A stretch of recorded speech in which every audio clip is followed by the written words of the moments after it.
नमस्कार. महाराष्ट्र विधानसभेमध्ये उद्या जनसुरक्षा विधेयक मांडलं जाणार आहे. त्या विधेयकाचा उद्देश म्हणे सरकारच्या विरोधात किंवा देशाच्या विरोधात आणि राज्याच्या विरोधात ज्या चळवळी आंदोलनं होतील त्यांचा वैचारिक आधार जर नक्षलवाद असेल किंवा माओवाद असेल तर तो निपटून काढून महाराष्ट्र नक्षलवाद मुक्त करायचा असा सांगितलं जातो आहे. त्यासाठी अर्बन नक्षल असं जंगलातल्या नक्षलवाद्यांना पाठिंबा देणाऱ्यांची एक संभावनासुद्धा करण्यात आलेली आहे. आता गंमत अशी आहे की अर्बन नक्षल कोण, किती, त्यांची संख्या किती वाढली, कुठल्या भागामध्ये ते आहेत, ते खरोखरच त्या जंगलातल्या नक्षलवाद्यांना हिंसाचार करायला, रक्तपात करायला मदत करतात का? मदत करत असतील तर ते कोणत्या प्रकारची आहे असं काहीही स्पष्ट न करता या विधेयकामध्ये तसा उल्लेख करण्यात आला आहे.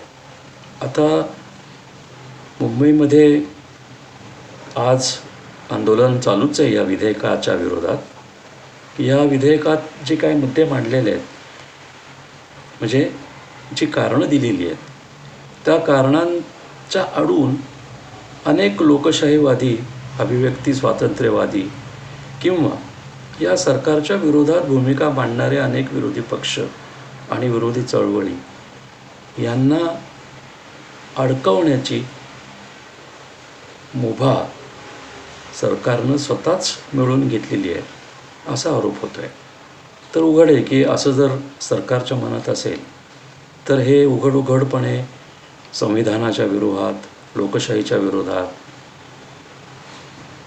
स्वातंत्र्याच्या विरोधात आणि मानवी अधिकारांच्या विरोधात हे सगळं कृत्य होत आहे.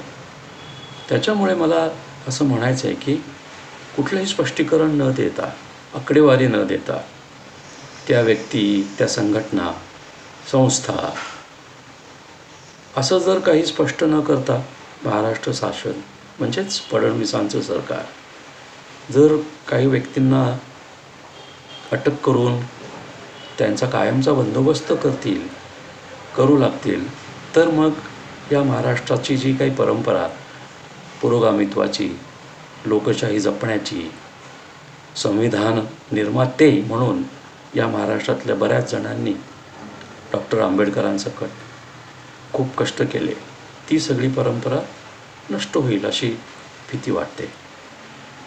आता दुसरी बाजू अशी की मुसोलिनी आणि हिटलर हे दुसऱ्या महायुद्धात त्यांच्या देशांचा पराभव झाल्यावर मारले गेले.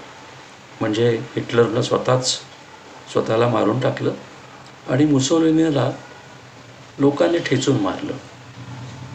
पण आज इतक्या वर्षांनी बघतो तर इटलीमध्ये पुन्हा फॅसिझमचा जन्म झालेला आहे, जर्मनीमध्ये नाझींचा जन्म झालेला आहे. इतकंच नव्हे तर फॅसिस्ट आणि नाझी पक्ष आणि विचार जगभर फैलावलेले आहेत.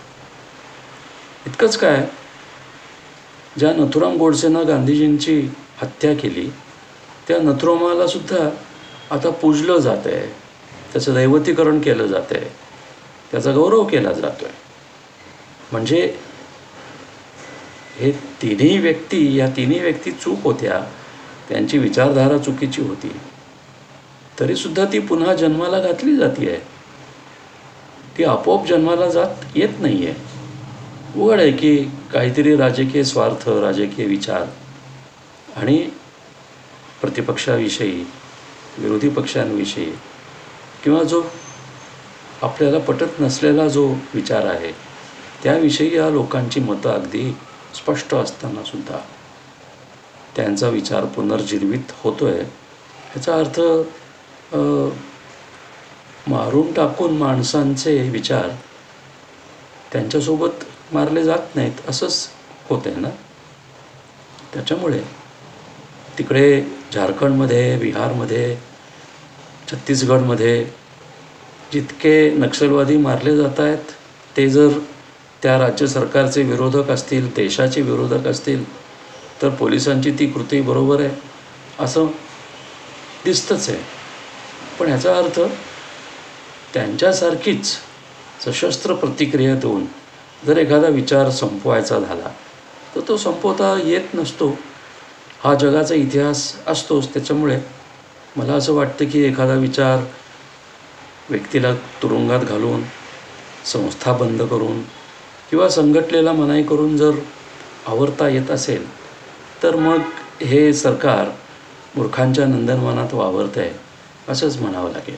तेव्हा हे जनसुरक्षा विधेयकाच्या आडून जर आपल्या विरोधकांना अडवायचा, अडकवण्याचा प्रयत्न फडणवीस सरकार करत असेल तर तो नक्कीच निषेधार्ह आहे. त्याच्यामुळे हे जनसुरक्षा विधेयक मागेच घेतले पाहिजे. समाजकारण, प्रशासन आणि राजकारणातल्या अचूक विश्लेषणासाठी बखर लाईव्हच्या सोशल मीडिया प्लॅटफॉर्म्सना लाईक, फॉलो आणि सबस्क्राईब करा.